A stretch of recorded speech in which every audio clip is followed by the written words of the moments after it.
Hi everyone, welcome back to Homeschool Piece. I'm Cassandra, and today I'm going to be sharing with you 3 different lessons within the Good and the Beautiful science units, so you can get a really good feel for the program, what's included within a lesson, and the layout of the materials.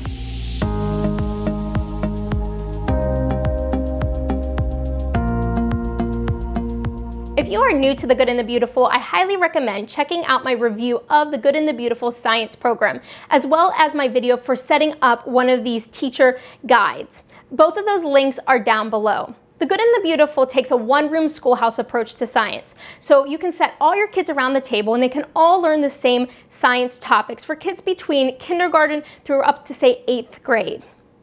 Today I'm going to be sharing lessons within 3 different units. I picked these 3 different units so that you can really get a good feel for the different style of lessons that may appear. Though the Good and the Beautiful is set up for that one-room schoolhouse, I have to say, going through the program, I have come across a few units that I felt really worked for my young kids, my kids being kindergarten through, say, 2nd grade, versus some of the programs, say like this human body one, I did feel like it would be a little bit better for some older kids, maybe 4th through 8th grade. So I have a list below of some of the early units that I would recommend when you're first coming in and you have really young kids, such as this Water and World or the space science, versus things that would be better for, say, if your kids were just a little bit older, say their kingdoms and classifications. So as I said, you can use any of these programs for all your kids, but there are ones that just sort of fit a little bit better, especially if you have some younger kids. So to get started, I want to jump right in here to a lesson within Water and World. I would recommend reading through the first few pages of your teacher manual. The first page is just the table of contents, then you have your unit information. Read through that, make sure that you have the supplies that you need. The supplies needed page is specific to each individual lesson and what you need for like a science experiment or for a demonstration. If you'd like to gather that up front, go for it. If not, I typically pull that pretty much like a week in advance prior to going into those lessons. And so you can pull that information together. The next one is the optional read alouds for the storybooks. These are great books that they suggest that you pick up. If you would like to add to your library at home, go ahead and order these books. They're great to add to it. If you have access to a library or even some digital sources such as Hoopla or Epic, you can typically find some of these books through those sources. If you aren't able to access that, you can also use books you have on hand. We love Usborne books here at our house, so we have a lot of Usborne books, so I'll just pull one of those and we'll read right from that. And so do whatever works for you, but if you have some books on hand, go ahead and use them. So I'm going to jump right to lesson 2, and 2 is about the states of water. And you can see at the beginning it says objective is to help the kids understand the 3 states of water: the solid, the liquid, and gas. In the preparations section, you can see you're supposed to have the information cards and your water sort cards on hand. So this would be the type of supplies that you would want to laminate and prepare and have it tucked away for each individual lesson. So you would want to pull out the lesson material that you would have already previously laminated, as well as some of the supplies needed. For the supplies today, very simple things like Legos and paint and some Q-tips, very easy things you already have here at your house. So let's get started in that lesson. In the beginning of the lesson, you would sit your kids down and you would start with a storybook. So again, I would probably just pull one of my Usborne books that I have. My children's encyclopedia from Usborne has some great information regarding solid, liquid, and gases. So when I did this lesson, I just pulled that out and read through that children's encyclopedia.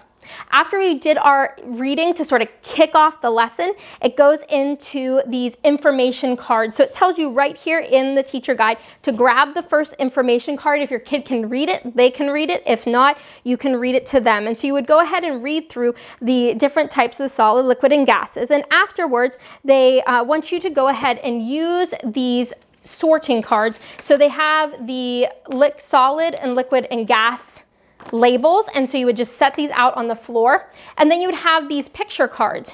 Some things being like, say, a glass of water. Well, obviously your kid would put the glass of water under liquid. Something like ice would go under the solid, and a cloud would go under gas. So you would work with your kids on sorting through all of these cards into their correct category, and the answer guide is right in the teacher manual. So if for some reason you weren't quite sure about something, you can check it out there.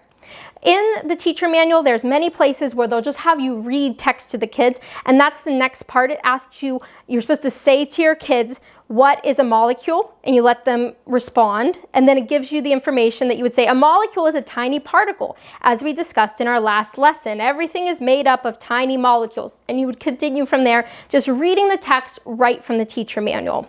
After that, it tells you to go ahead and read your information card number 2. So that goes a little bit deeper into the solid, liquid, and gas. So you would go ahead and read this one, or your kid could read it out loud to you. When you're done doing that, they have a small demonstration using these Legos. So you would say to your children, well, first we're going to talk about water, vapor, or gas. So these are to represent tiny molecules. And we're just going to spread these out on the table. And when the molecules are not connecting, they're just spread out, that would be our water vapor or our gas.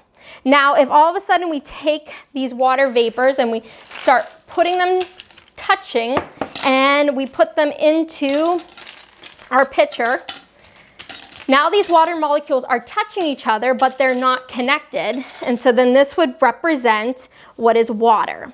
And then with your children's help, you would have them start snapping their Legos together. And you would explain to your kids while they're snapping this together that as the molecules are coming together and joining up, this would then represent solid. So this would be my water then turning to ice. So you would go through it like this. And then obviously you could go through it again and go through the cycle all over again using your Legos. So just really easy demonstration activities. Any of their science experiments, easy stuff you already have at home. Most of the things you can just pick up at the store real quick. Nothing has been very expensive. So this would have been a really great example of one of their experiments.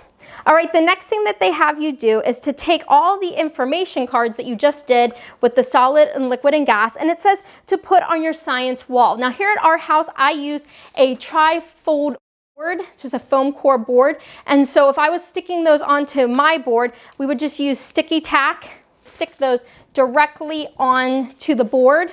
And so I like this board because I can have science anywhere. So as you can see right now, I'm in my kitchen.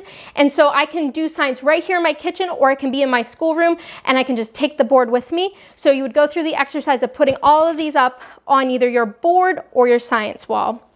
The next thing for the child to do is in their science journal, they have this water molecules and states of water page. And so for this one, you would simply go with your kid and they would use their Q-tip and dip it into the paint. And so they would make lots of little dots for the solid. The liquid, the dots are slightly touching but not connected. And for gas, obviously they would be spread out. So this is a little painting exercise and great worksheet for your kids. Now, if you're looking at this and you think, this is too easy, I have a 6th grader, 7th grader, and this would be too easy for them. There is a lesson extension within here. It says for your older children, it actually says grades 7 through 12. Research and find out the density difference of water depending on whether it is a liquid, solid, or gas form. And it says additionally, you may wish to have your older children research and draw a phase diagram. So right there you can see that though this lesson might be something that would fit great with kindergarten, say through 3rd grade. If you had some older kids that are a part of this family one-room schoolhouse science, you would just have them do some additional research. So now we're going to jump into one of the lessons within the Good and the Beautiful Botany. The lesson in botany I'm going to be sharing today is lesson 7, and it's all about leaves. The reason that I'm sharing botany is because I felt like compared to water and world and human body, this one sort of fell in the middle on sort of how advanced it is. I felt like water and world was great for really young ages. Again, you can still use it for older children, but I felt like human body was maybe a little too advanced. But botany, I felt really could work for your whole entire family, and you wouldn't have to make much modifications if you had younger kids or older kids. So let's jump into this lesson 7. In the beginning, you can see the objective is to help the children learn the characteristics and classifications of leaves. You have the preparation as with the other lesson of making sure that you have your mini books and any of the vocab words. Those are the things that you want to have laminated, cut out, and ready to go so it can be a real quick open and go science, as well as a few supplies. So now let's start a lesson. I would sit my kids around and we would read one of the read alouds. This could be the read aloud that they suggest or one of the books that you have on hand, and you would read about leaves. After that, there is a painting right in the teacher guide, and this painting is called Tess. And you would have your children take a look at this painting. Maybe how do they feel? What are they thinking when they see this painting? What do they think the girl in the painting is thinking? And then what would happen if there wasn't any leaves? What would the painting look like? I really like this part in botany, and they have these artworks throughout botany on some of the other lessons, and it was just a great part of the lessons with my kids. After that, you're actually just reading directly from the teacher manual. It's not like you're coming up with the information yourself. You would say, like, do you remember what a leaf's job is for the plant? Make food for them. And then saying things like, God created plants with leaves to give us beauty, to give us shade, and cool temperature. So you're actually just reading right from the guide, and they're telling you exactly what to say. Next, there is an activity for you to do with your children, and you would just give them a brown paper bag, and they would go outside and gather as many leaves as they can and put it in the bag. After that, you would then do this activity, which is a leaf rubbing activity. If you have an area that doesn't have leaves like this, or if it's the wrong season, they do have some leaf papers right in the teacher manual that you can laminate and pass around to your kids, and your kids can check out the leaves and identify them this way as well. When your child pulls out their leaves, if they are able to collect the leaves, they would flip over the leaf upside down, and they would rub right on the paper with a crayon to be able to reveal what the leaf looks like on their paper. And they can create a full collage of all their different leaves by doing the leaf rubbing, which is just a real fun activity for them. And you can store it when you're done right in your teacher manual. When you're done, they want you to talk about the parts of the leaves. And I really liked, as part of the botany program, is any of the diagrams they had in here was just amazing, beautiful paintings and pictures. So here's one that's the parts of the leaves. So you would have your child either take their leaf and identify the parts of the leaf this way. You can also have them trace the leaf and then label the leaf parts, or you could just simply use one of their pictures that they rubbed, and you're going to identify the leaves. After that, there's a leaf classification paper, and you're going to have your child go through their leaves that they found and classify them based on their shape, or maybe the arrangement or the edges, and you're going to have them sort their leaves. If you have younger kids, you could simply do small, medium, large. So however you want to do it with your kids, but you're going to be classifying different leaves. After this is where I would stop my lesson. You know, you already had your kids reading a story, going outside, doing a sort of an art project, then, you know, doing a labeling and sorting the leaves. Like, that's a lot for a lesson. So as you can see, for the Good and the Beautiful's Water and World, I was able to do that in just one sitting. But for botany, almost every single lesson I had to split into 2 days, and sometimes even 3. So now the next day I would bring my kids back. Sometimes I would actually start with another story, because why not read another book? If not, I would just start right here, which is the poetry and art. They want you to take a look at another painting, and this one is a fall painting called Fall Landscape. So again, you would have your kids sort of think through the picture. What do they see? What do they feel? You know, what's going on? Like, what would happen if those leaves aren't there? Like, what would that be like? And then there's the Leaves Frolic poem that's right here in the book, and you would read the poem out loud to your kids. Next, they have the Changing Leaves mini book that you would have prepared ahead of time. So you would read this book aloud to your kids. And then after that, you would use your vocabulary words. Now, these vocabulary words I already have laminated, and so I would have my children read through the vocabulary words, and then I would go ahead and use the sticky tack, and I would stick to my trifold board, or this could be your science wall. Whatever you're using to create your science wall, you would stick that onto there. And last on the lesson is a plant observation. So for the botany unit, you plant seeds in the very beginning on the very first lesson. And then as you go through the botany lessons, you're actually monitoring what's happening with your seed, what's happening with the plant. And so the child would go through a plant observation log and just draw what's going on with the plant and some observations. And that is the end of a botany lesson. And you can see it's really packed full, but I do feel like it can apply to young children and for if you have some older children as well, and it was a great fit for my family. I really loved the botany unit. The lesson that I'm going to be going through in the human body is lesson 5, the circulatory system. I chose to show something from the human body because when going through this with my kids, even though you can do this for your whole entire family, I did feel like the material in the human body was a little bit more advanced, and you're going to see that with some of their units. So check out my list below on some of the units that I feel might be a little bit more advanced and better for some older children. That being said, if you have a younger child that is being taught this information with some older kids, you can, bring it down a little bit to their level, maybe pull back slightly on some of the information if it's just getting too long. So there's obviously some small modifications you can make. So go ahead and use this for your whole entire family, but just know that this one dives a little bit deeper than maybe something you saw in Modern World. So for lesson 5, you can see that the objective is to help the children understand what the circulatory system is. There is that preparation and the supplies needed as the other lessons, so just make sure you have everything prepped and the things that you need on hand. The lesson's going to start as it started with the other lessons, and you're going to start with a read aloud. So I read right from my children's encyclopedia regarding the circulatory system. The very first thing you have is 2 activities. One activity is to listen to your heart using just a paper towel, empty paper towel roll, and just holding it up to your heart and having the child listen to your heart. And you're going to, switch places and listen to hearts, as well as feeling your pulse and feeling your pulse through your fingers. And so afterwards, you would sit with your children reading right from the teacher manual saying, what did you feel? What did you hear? What do you think your heart's purpose is? What's the purpose of your blood? And you will be asking those questions to your kids. After that, it goes into these information cards. So for this information card, the first one's called Your Blood, and it goes into the red blood cells, the platelets, and the white blood cells. So you would read this out loud to your kids. When you're done reading this card, there's a blood model for you to create. It just takes a little jar and you fill it with some vegetable oil, and then you add some red hot candies, some mini marshmallows, and some oats. And so the oats are to represent the platelets, the mini marshmallows are your white blood cells, the little red candies are to be your red blood cells, and the vegetable oil is your plasma. And it's just a fun little display for your children to look at, and it was a really fun activity to do. When you're done doing that, you would read the blood's job, card number 2. This dives even a little bit more deeper. It goes into the red blood cells, the platelets, the white blood cells, and what their different jobs are. The instruction manual has you read the circulatory system, card number 3. And as you can see, there's a lot of information on this card. This dives pretty deep. For my children being the young age, I did have to skim over some of this. I could not just read this out loud to them. If your kids are able to listen to this, go for it.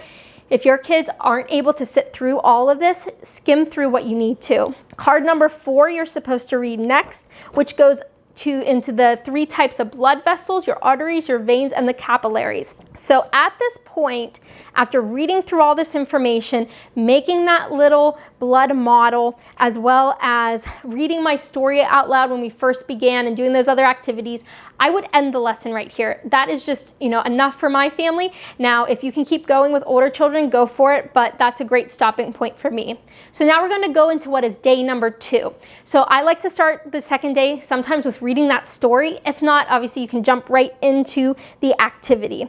The activity that they have is called the Chambers of the Heart, and this paper you would store and have right in your students' journal that you would have this ready for them to go. On this paper, you have to pop some holes into the heart area. Now, for my youngest, when I handed her this paper, all I expected was for her to color it. She just colored it red and just had fun because she knew it was a heart, and she colored a heart. And that was enough for me for what she got out of it. For my middle child, she did spend some time following the diagrams, following some things that were in my encyclopedia, coloring it red and blue. For my oldest, they have you actually using string. So they have red string, blue yarn as well. So you'll get these and have them ready to go. I just added a little bit of tape to the ends of them. And what you're going to do is follow the written instructions with your child, and you're going to have them feed the string through the heart. So you would obviously take the time with your kid, stringing all the red, stringing all the blue, stepping through the information that's right in the teacher manual. And there is a picture that tells you exactly what you're supposed to do, so you can follow those instructions right on there. But this would be something that is great for a little bit older children. My younger ones would not have been able to go through this, but coloring, it was fine for them to color. So those small modifications still made it so the human body would work well for our family. After that, they have a heart vocab word. And so again, you would put the sticky tack and go ahead and stick that right onto your board. They also tell you for these information cards to go ahead and stick those onto your board, so you'll want to go ahead and do that. The very last journal page they have for the human body for you to do for this lesson is this one. It's the circulatory system journal page, and there's a notes section. So they have on here for the notes to have your kids add some notes about things that they've learned, have them color the picture of the circulatory system, and have them color the enlarged picture of the heart in the correct areas of either red or blue. And it says if you have older children, have them memorize the names and locations of the 4 chambers of the heart. So those are some extensions that you can do if you have some older children. So with these ones, for my younger children, they simply just took the time to color it and really didn't add any notes. But if you have older kids, you can go ahead and have them add notes to it. And so that's an example of one of the lessons within the human body. I hope you enjoyed this walkthrough of the science units, and I hope you have a better idea of what's included, the materials, and how they can differ a little bit from unit to unit. If you have any questions with the material I shared today, go and leave those comments below. And before you leave, don't forget to hit the like button and hit that subscribe, and I will talk to you soon. Goodbye.